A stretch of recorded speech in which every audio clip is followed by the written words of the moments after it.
और आज हम आपके लिए लेकर आए हैं एक नया वीडियो जिसमें बताएंगे कि बच्चों में पढ़ने की ललक क्यों जगानी चाहिए, जिससे बच्चे अपने शिक्षा के प्रति रुचि जागृत करके वो अपना भविष्य निर्माण कर सकें और अपना जीवन संवार सकें।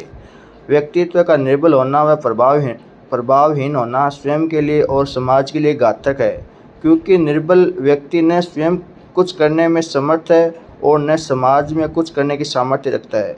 निर्बल और प्रभावहीन व्यक्ति सदा कुटिल एवं स्वार्थी लोगों का शिकार होता है।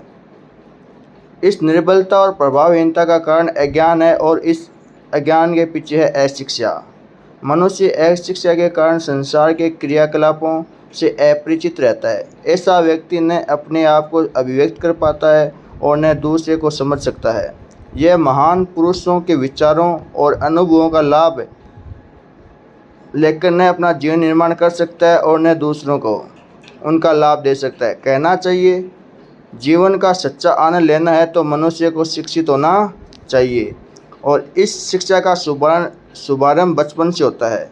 3-4 वर्ष की आयु में बच्चा जब शिक्षा आरंभ करता है तब उसमें निजी समझ का अभाव रहता है, यानी उसमें खुद की स्वयं की कोई समझ नहीं होती। हम जैसा सिखाएंगे वैसा वो सीखेगा। तब उसमें निजी समझ का अभाव रहता है, इसी कारण वह स्वयं प्रेरित होकर शिक्षण नहीं लेता है। यदि जबरन पढ़ने हेतु उसे बिठाया भी गया है तो वह उसमें रुचि नहीं लेता है, बल्कि वह उसके स्थान पर अपने सहज स्वभाववश खेल खेलना पसंद करता है, क्योंकि पढ़ाई उसके लिए सर्वथा नई बात है। लेकिन धीरे धीरे अध्यापक और अभिभावक के परिश्रम से बच्चा पढ़ाई की ओर आकर्षित होने लगता है।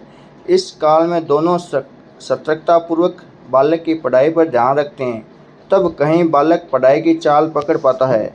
जैसे ही बालक पढ़ाई के संबंध में रुचि लेना प्रारंभ कर देता है तो घरों में अभिभावक बालक की पढ़ाई के प्रति ध्यान देना बंद कर देते हैं। वे इस ओर असावधान और उदासीन हो जाते हैं। इसका प्रभाव बच्चे की पढ़ाई की गति पर पड़ता है।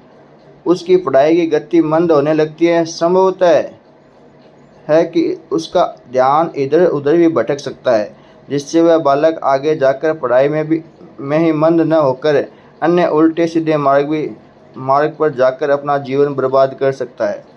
तो इसलिए बच्चों को सही नैतिकतापूर्ण शिक्षा देना अनिवार्य है। इधर स्कूलों में अध्यापक भी ऐसे बच्चों के प्रति उदासीन हो जाते हैं। यहाँ भी जब बालक ढील देखता है तो उसे इधर उधर भटकने के अवसर मिलते हैं और उसकी पढ़ाई के स्तर में तो कमी आती ही है। यदि बालक ने प्रारंभिक अवस्था में पढ़ाई की चाल पकड़ भी ली है तो अभिभावक और अध्यापक बच्चे को तब तक पीछा नहीं छोड़े जब तक बालक में स्वयं की समझ न आ जाए।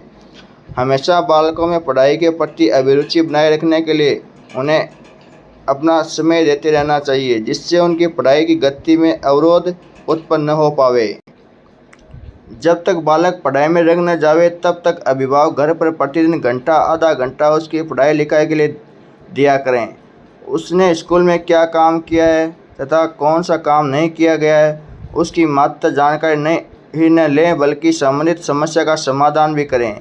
कभी कभी पढ़े हुए कुछ प्रश्न पूछकर ये मालूम करने का प्रयत्न करें कि बच्चे ने जो पढ़ा है वह समझा है या नहीं तथा याद है या नहीं। उसकी गृह कार्य की कॉपियाँ देखें, बालक ने शिक्षक से गृह कार्य को जंचवाया है या नहीं।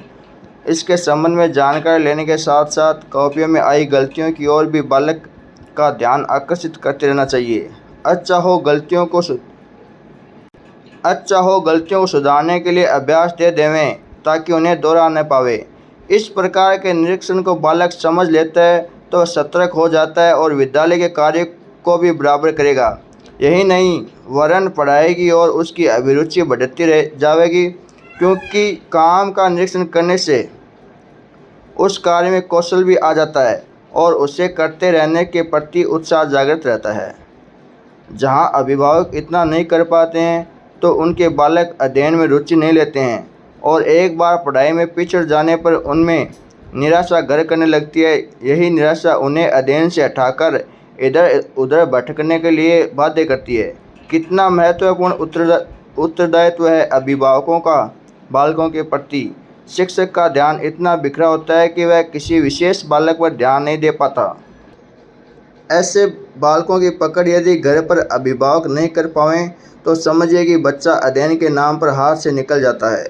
स्कूल में अध्यापक की विशेष पकड़ नहीं है और घर पर अभिभावक का ध्यान नहीं है, फिर तो उस बालक को भटकने के लिए समाज का विशाल क्षेत्र खुला रहता है।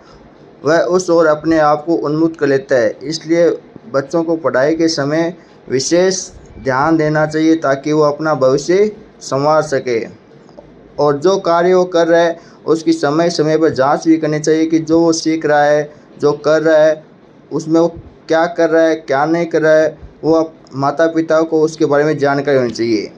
अभिभावक अध्यापक के अध्यापन के बाद भी घर पर बालक के अध्ययन के प्रति सतर्क रहें। कम से कम अभिभावक थोड़ा थोड़ा समय भी निकालते रहें तो बालक अध्यापक के अलावा भी बहुत कुछ सीख सकता है और पढ़ भी सकता है।